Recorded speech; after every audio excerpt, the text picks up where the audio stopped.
Hey everyone, welcome back to Valley of Secrets. I'm your host, Nikki Ruth. Before we get into today's case, I just want to share a bit of where I'm at. After covering the Robert Pickton series, I needed to take a step back for a bit. That was a heavy one for me, and I think it's important to recognize when I need to take a break. But coming out of that, I kept thinking about this case, because today's episode is a little different. It's a revisit episode of the very first case I ever covered on this podcast. And even though it wasn't that long ago, I have learned so much since then. Not just on the technical side, recording, editing, and all the things that have definitely improved, or at least I hope so. But more importantly, I've learned a lot about what it means to report these stories responsibly. And I've come to understand more deeply how that can impact the families of the victims. I've always tried to keep that in mind, but I'll be honest, that awareness has only grown since that first episode. I don't always get everything perfect, but I do try to get it right, and I just keep learning every case that I have. And with that, I realized that this first episode deserved another look. So with everything I've learned, and with new updates to share, I felt it was important to come back and redo this episode, more carefully, more thoughtfully. This episode will be replacing the original one. So with that being said, this is the story of Trina Hunt.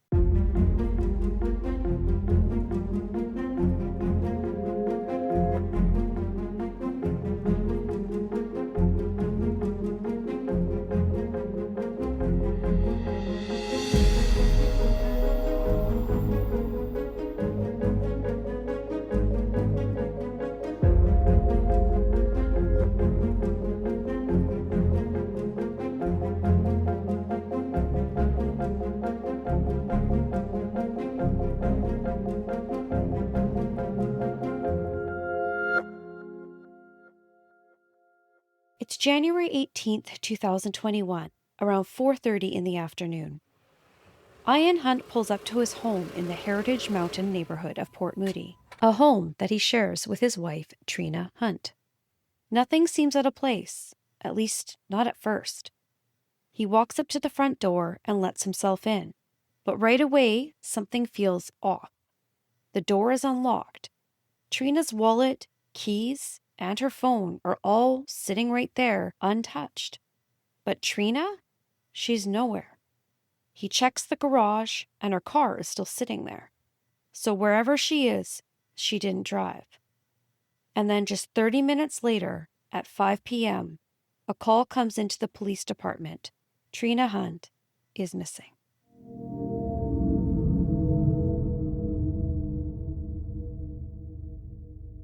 Trina June Ibbett was born on June 6, 1972, to Charles and Diana.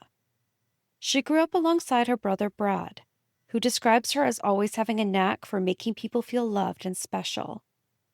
Trina was remembered for her infectious laugh, love for laughter, and a genuine, caring nature. She loved to bake her famous candy cane brownies every Christmas, and enjoyed her favorite Fraser Valley wine as well. Small details, but they matter, because they remind us of who Trina was. At Shaw Communications, she built a career, and in 2019, she achieved early retirement, something most of us could only dream of. It was her chance to spend more time on family, friends, and things that she loved. Trina married her high school sweetheart, Ian Hunt, whom she started dating in grade 12. Over time, they built a life together in the Heritage Mountain neighborhood of Port Moody. They were a storybook couple that seemed unshakable. But if true crime teaches us anything, it's that appearances don't always tell the whole story.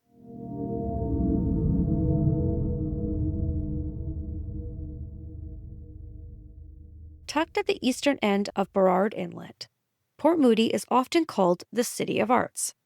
It's a quiet suburban community surrounded by forested mountains and ocean water. Families move here for the safety, the schools, the trails that cut through the trees. It's the kind of place where people know their neighbors and go for walks along the waterfront without thinking twice. So when Trina vanished here, it rattled the community to its core, because this wasn't the kind of place where people just disappeared. For police, that meant one thing. The answers had to be hidden in the days leading up to her disappearance. It's January 2021. The world was still in the grip of COVID-19 pandemic. I know, the infamous C word that we all want to forget about. I get it. Vaccines were just beginning to roll out in Canada at this point. Masks, distancing, daily press conferences, they were part of everyday life. Many people were working from home, isolated from friends, and starved for connection. So while we talk about Trina's last days, we have to remember that backdrop. According to City News Vancouver, Trina's last confirmed sighting was on January 14th, where she was seen on CCTV cameras out running errands. The next day, Trina was texting with a friend from Ontario, making plans for a virtual cocktail date that weekend. Again, very 2021. But unfortunately, that plan would never happen. According to her husband, Ian, on Saturday, January 16th, the couple went on a spontaneous road trip to Hope, BC. Now, if you've ever been out that way, you know Hope sits right where the Fraser and Coquihalla rivers meet, surrounded by steep, jagged mountains. It's a gateway town where the highway splits off into the Okanagan, the interior of BC, or the Kootenay region. It's beautiful, but it's also remote. The forests are dense, the rivers move fast, and once you're out there, it can feel like the wilderness just goes on forever. This place is also known as the biggest dumping ground for bodies.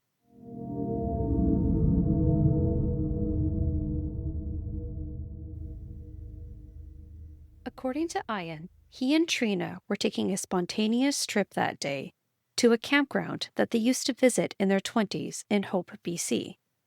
That would mean driving about an hour and a half to 2 hours, depending on traffic, from their home in Port Moody to a campground that would have been closed, 1, because it's January and cold, 2, because it was the middle of a pandemic. So they would drive all that way just to turn around and drive all the way back home. No stops, at least that's what Ian had said. But there's been a lot of online chatter about that timeline. Some people have claimed that Ian was seen that day at the Flying J Travel Center, which is a well-known truck stop along Highway 1 with gas, food, rest areas, and even showers. Now, to be clear, that's never been publicly confirmed, but it's one of those details that continues to circulate and add to the questions. There's also the choice of vehicle that he used for that day. Ian says they took his BMW sedan instead of Trina's Mercedes SUV, which had all-wheel drive, something that you would expect to use in winter conditions, especially on those kind of roads. So that raises suspicions. It was reported that they did take road trips sometimes, especially during the pandemic. A lot of people did. It was one of those ways to get out of the house and keep ourselves sane. But driving out to Hope in winter conditions in that car, it just didn't feel like something Trina would normally do, at least not to the people who knew her best. That same afternoon, 2 messages were sent from Trina's phone from an old coworker, but they went unanswered that day. Ian later said they returned home that evening, spent the night watching a movie, and then went to bed. And then comes Sunday, January 17th. A day where a lot in the timeline is unclear. On TrinaHunt.com, Ian was described as being vague when speaking with Trina's family about what happened that day. But at 4:33 p.m., Trina's coworker finally received a reply stating, quote, "Too funny. Delayed response because I'm trying a digital detox this weekend. Haven't touched the phone all weekend," end quote. The coworker responded, "Good for you. Must be so much harder stuck at home." And then later at 7:19 p.m., another message is sent from Trina's phone saying one word, "Amen." According to Global News, her family immediately questioned if these texts were from Trina. The tone, the lack of her usual emojis, a lack of Trina's warm personal touch, it just didn't sound like her. Plus, they state that Trina never used the phrase amen in any of her previous texts. Later that night, Ian admits that he didn't set the house alarm before bed. He said he didn't want the beeping sound in the morning to wake Trina before he left early for work. But her family finds this explanation strange. Trina was known to be meticulous about security. She always locked up, always set the alarm. And the alarm panel itself? It wasn't even in the bedroom. It was in the hall outside of the master bedroom and had only made 2 faint beeps, hardly enough to wake someone from their sleep. On January 18th, the day Trina disappeared, Ian reports that he left the house around 6 a.m. for work. He was the CEO of Clean Tech Services Group, which was a Richmond-based janitorial company he had led since 2005, a role that had even earned him praise for his community involvement. During the day, there was no activity on Trina's phone or laptop, and at 1 p.m. she missed a phone appointment, which was extremely unusual for her. Ian gets home that night at 4:30 p.m. and reports Trina missing at 5 p.m. From the moment that call came in, Port Moody police treat it seriously and they launch a full response. Police move quickly. They start knocking on doors throughout the Heritage Mountain neighborhood, and speaking with neighbors, asking questions, and collecting security footage from nearby homes. Search and rescue teams join in, along with community volunteers and Trina's family. Helicopters circle overhead, the sound echoing through the trees. And on the ground, search dogs move through the brush, noses low, tracking for even the faintest trace of her scent. It was a massive effort. In those early days, the thinking was maybe Trina had gone for a walk or had gotten lost. Or possibly, though less likely, that she had chosen to leave on her own. But according to her family, that didn't make any sense. There were no known mental health struggles, no financial issues, and no signs of trouble in her marriage, at least that anyone was aware of. Nothing that would point to her just walking away from her life. As the search continued, a kind of command center formed right in the neighborhood. A tent was set up in the local driveway with tables covered in donations, food, water, hand sanitizer, everything people might need while searching. Posters of Trina were everywhere, with her picture of her beautiful smile with long brown hair and big eyes at the center. She was described as 5'4", around 120 pounds, and believed to be wearing a black North Face jacket with a green collar, along with pink and purple shoes. Her family publicly thanked the volunteers and the people who showed up day after day hoping to bring her home. But then, just a few days later on January 21st, the official ground search was called off by the Port Moody Police Department. But behind the scenes, search and rescue didn't stop. They just kept going quietly. On February 17th, the Port Moody Police issued a news release stating, quote, "Numerous investigative resources have been utilized in our search for Trina, including RCMP Air Services, Coquitlam Search and Rescue, the Vancouver Police Marine Unit, and the Lower Mainland Integrated Police Dog Service. We have also contacted our partners at the Integrated Homicide Investigation Team, otherwise known as IHIT, as part of that team's mandate is to investigate suspicious missing cases where foul play is suspected. At this time, evidence indicates that the missing person case does not meet IHIT's mandate." End quote. Then the following day, Port Moody Police Chief Flugel says in an interview with News 1130 that, quote, "We've come to the conclusion that IHIT can no longer continue to assist us because we don't have any evidence of foul play. Our minds are open to all possibilities. We called out our major crime section initially, the very first day. We believed it was serious enough to call out our higher trained detectives. I am confident that we are going to make some inroads." End quote. While the search continued in the background, Trina's family continued to put her name out into the public. On February 28th, a GoFundMe campaign launched. More than $22,000 was raised almost immediately, proving that the community wanted to help. The very next day, her loved ones gathered on a roadside in Port Moody. It was cold, but they're out there holding banners, waving at cars, hoping to catch someone's attention. Drivers honk, strangers wave back, and I can imagine the mix of emotions in that moment. Grief, hope, desperation, but all in solidarity. People who didn't even know Trina still showed up in the midst of a pandemic because her story mattered. But not everyone was there. Ian was noticeably absent. Instead, a family spokesperson read a statement on his behalf. According to Global News, he says, quote, "The past 6 weeks since Trina's disappearance have been a devastating and incredibly difficult time for me and everyone who knows my wife. I feel the same frustration and incomprehension that her parents, family, and friends share in not knowing what has happened to Trina. I am confident the police are doing all they can to solve this case, and I am hopeful that they will bring Trina home." End quote. The fact that he wasn't there in person, not at the rally, not at the searches, not at the vigil later held in her honor, it didn't go unnoticed, and for many, it planted even more unease. Then on March 10th, 2021, news comes that Ian has quietly been terminated from his CEO position for unknown reasons. Ian told people he was taking a, quote, sabbatical.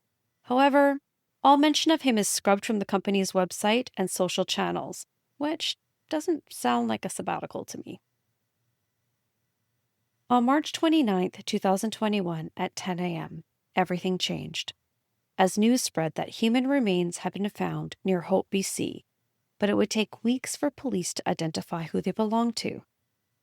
On March 31st, a second set of human remains were found in Hope. On April 6th, a third set of human remains were found, but this time in Mission, BC. By this time, Ian had left his home and had moved in with his parents in none other than Mission, BC. Now, I'm not saying these cases are connected. More like a coincidence, but interesting information nonetheless. News spread quickly about the 3 sets of human remains, and at the time, there were actually a few missing people reported around the Lower Mainland. One of them was Shailene Bell. She had been reported missing on January 31st, 2021 in Chilliwack, and her body was found floating in the Fraser River near Coquitlam on June 2nd the same year. I actually did an episode on Shailene's case, so if you haven't had a chance to take a listen to it yet, I do recommend going back and taking a listen. Another missing person was April Parisian. She was reported missing in early April that year, and sadly still has not been found. Jordan Naderer had also been reported missing on October 13th, 2020, after he didn't show up for Thanksgiving dinner. His car was found at Lightning Lake Day Use area of Manning Park, and his remains were later found on July 7th, 2021, in Manning Park.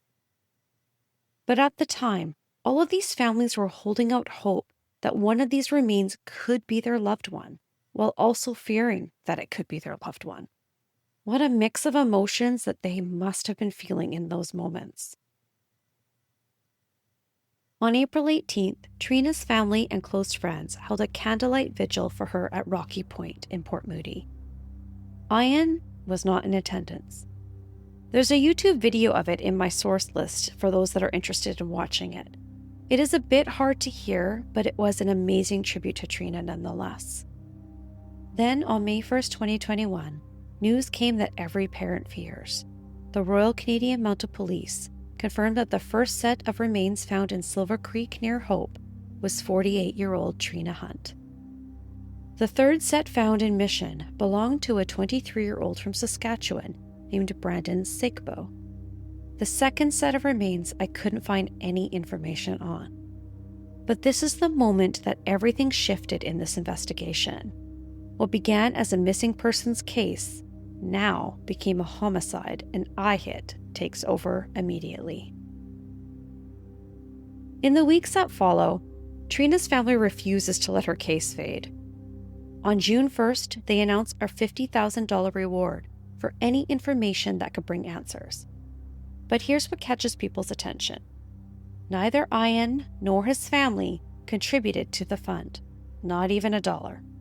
Instead, it's Trina's parents, Charles and Diana, along with her brother Brad and his wife Jen, who put up the money.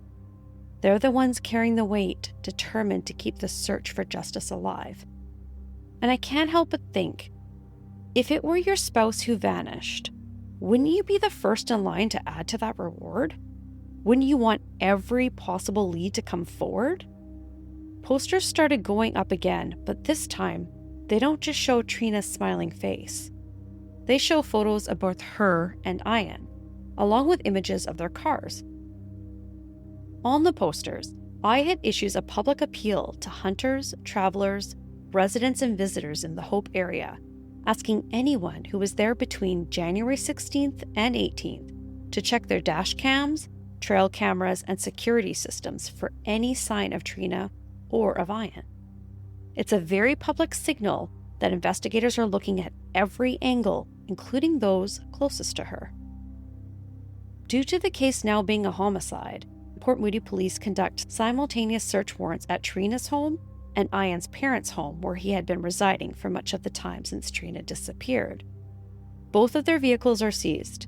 Forensic teams move in and begin scanning the properties with advanced 3D technology.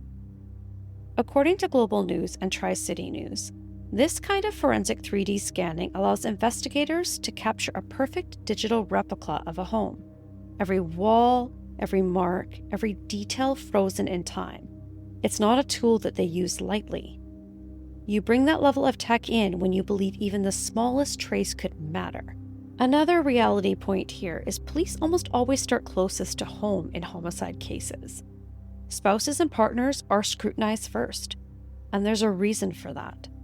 According to Statistics Canada, nearly 2/3, 66% of women killed in this country are murdered by an intimate partner.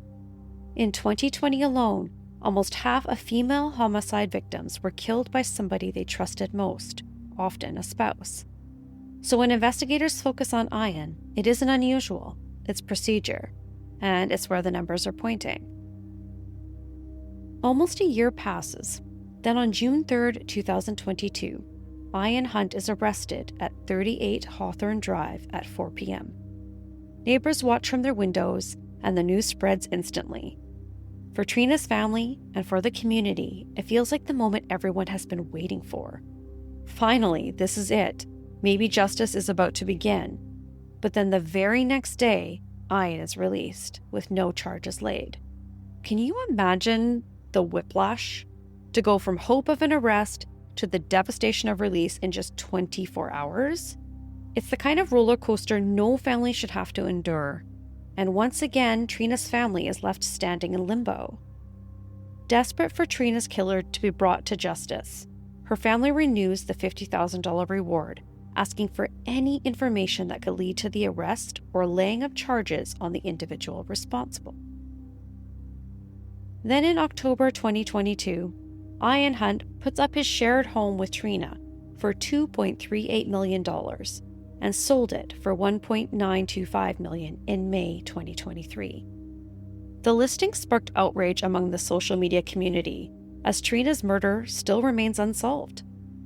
Due to this and the constant media attention, the new owners requested a change of address. I can understand why they would want this, but then again, why would you move into a house where someone went missing and the case is still not solved?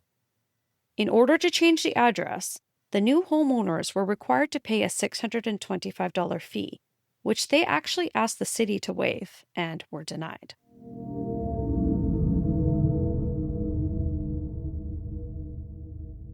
On February 4th, 2025, breaking news emerges.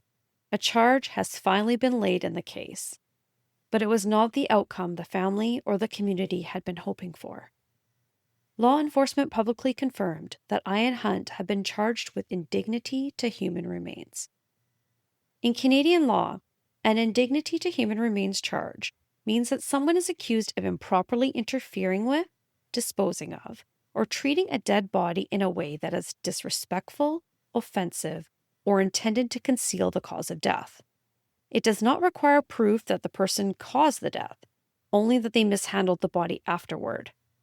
The maximum penalty of this charge in Canada is only 5 years in prison. Now, there's something about this case that has caused a lot of confusion. not just for Trina's family, but for people following the story across Canada. Even though Trina's remains were discovered, no murder charge has been laid, and investigators have never publicly confirmed her exact cause of death. And for a lot of people, that raises an obvious question. How can someone be charged with interfering with human remains, but not with their murder? The answer comes down to how the law works in Canada. In a criminal trial, prosecutors have to prove every charge beyond a reasonable doubt. That's the highest legal standard there is. So if investigators cannot clearly prove how someone died, or if the evidence doesn't meet the threshold required to prove homicide in court, the Crown can't simply lay a murder charge and hope it sticks. Instead, they may pursue other charges that the evidence does support, and that's where the charge against Ian Hunt comes in. The offense of indignity to human remains focuses specifically on what happened to her body after death. Now, there has been some speculation out there about what may have happened to Trina's body. I did come across one article suggesting that her body may have been burned, but again, that hasn't been proven or confirmed publicly. It's also possible that her body was simply left or dumped in a remote area, and that alone could be enough to meet the threshold for this type of charge. I'm not a lawyer, so I can't really know that for sure, but it does make me wonder. But it also makes us wonder, how were police able to move forward with this specific charge? What evidence do they have that led them there? My thoughts are that they probably have Ian on camera disposing Trina's body, but obviously don't have camera footage of the killing itself. And without that proof, we're still left with so many unanswered questions about what actually happened to Trina. Police know more than they're sharing. They almost always do. The cause of death, the condition of her remains, the evidence collected in those searches, all of it is being held back, waiting for the courtroom. And while we don't know the answer now, I believe that we will. The truth will come out in court, and when it does, I hope the picture of what really happened to Trina will finally be clear. Her family deserves that. Now, speaking of court, Ian's first court date was set for March 2025. Then it was postponed to April, then June, July, September, October, November, January 2026, February 2026. And now, the trial is set by judge alone in October 2027.